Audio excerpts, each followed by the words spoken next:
¿Y si nunca paga?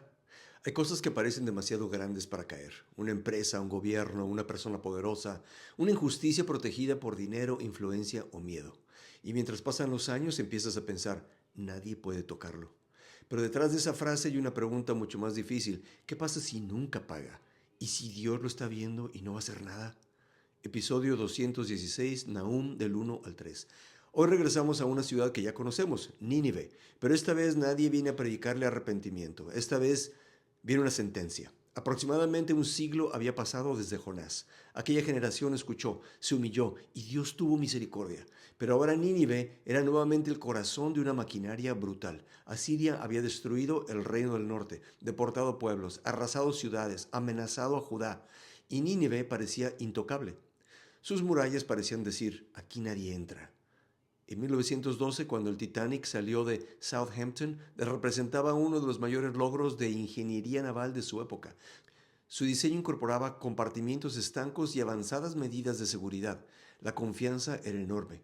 4 días después estaba en el fondo del Atlántico. Hay estructuras que parecen invulnerables hasta el día en que descubrimos que no lo eran.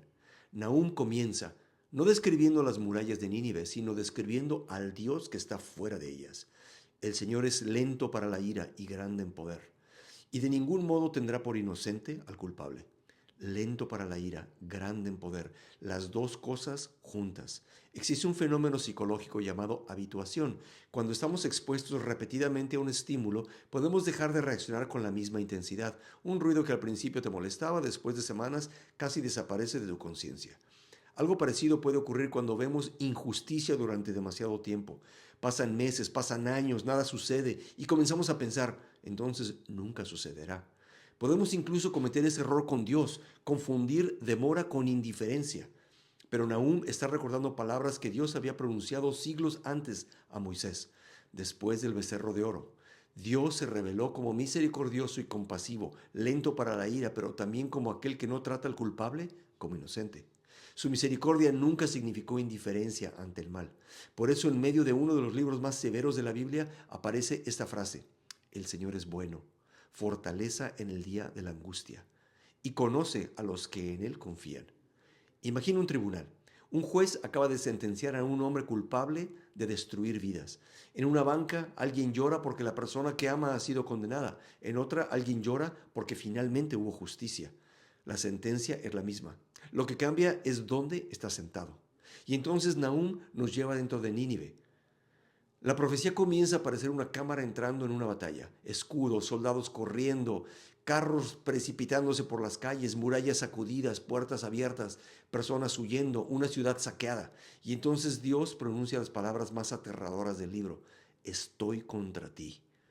El verdadero problema de Nínive nunca fueron Babilonia ni los medos. Era que el Dios que había soportado pacientemente su violencia había decidido ponerle límite. En Macbeth, Shakespeare retrata a un hombre que obtiene poder derramando sangre, pero cada crimen exige otro y después otro. El poder que prometía seguridad termina produciendo miedo. La violencia tiene esa extraña capacidad. Puede construir un trono, pero nunca puede convertirlo en refugio. Nahum 3 llama a Nínive ciudad sanguinaria. Su poder había sido construido sobre la violencia, pero ahora aquello sobre lo que había construido su grandeza no podía salvarla. En el año 612 a.C., lo imposible ocurrió. Babilonios y medos sitiaron Nínive. La capital asiria cayó. La ciudad que había hecho temblar naciones no pudo salvarse a sí misma. Y hay algo extraordinario. Hoy puedes visitar sus ruinas, caminar sobre el terreno donde estuvo aquella ciudad, mirar restos de murallas que alguna vez protegieron al imperio más temido de la región. Ahora son piedras. El arqueólogo ve las ruinas de una civilización. Nahum quiere que nosotros veamos algo más. Ninguna muralla puede colocar al ser humano fuera del alcance de Dios. Pero aquí aparece el giro, porque es fácil escuchar esto pensando, bien, Dios finalmente castigará a esas personas. Pero recuerda, Nínive ya había recibido misericordia. Jonás había caminado por esas calles. Una generación escuchó la advertencia y Dios perdonó. Su caída no demuestra que Dios pierde rápidamente la paciencia, demuestra exactamente lo contrario. Dios había esperado. Pero esperar no significa probar. Esta es la verdad que Nahum quiere que recuerdes. La paciencia de Dios no cancela su justicia. Y esto nos lleva hacia Cristo, porque en la cruz encontramos juntas las dos cosas que nosotros continuamente intentamos separar, la gravedad del pecado y la misericordia de Dios.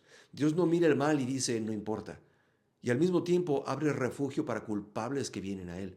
Por eso el Evangelio no consiste en descubrir que nosotros somos Judá y alguien más es Nínive, consiste en descubrir que todos necesitamos refugio y volvemos a las murallas. Nínive parecía intocable hasta que dejó de serlo. Tal vez hoy estás mirando una injusticia que también parece rodeada de murallas. No puedo decirte cuándo caerán, pero Nahum sí nos impide concluir que porque Dios todavía no ha actuado, no ha visto. Oremos. Dios de justicia y misericordia, cuando el mal parece prosperar, no permitas que confundamos tu presencia con indiferencia. Enséñanos a confiar en tu carácter, a refugiarnos en ti y a examinar nuestro propio corazón. Te lo pedimos en el nombre de Jesús. Amén. ¿Qué injusticia has visto durar tanto tiempo que alguna vez te preguntaste si Dios realmente estaba viendo? Te leo en los comentarios. Seguimos aquí, mañana seguimos caminando. Suscríbete para continuar leyendo la Biblia cronológicamente con nosotros y recuerda que la respuesta a qué pasa después de morir empieza aquí, leyendo la Biblia y conociendo a Dios.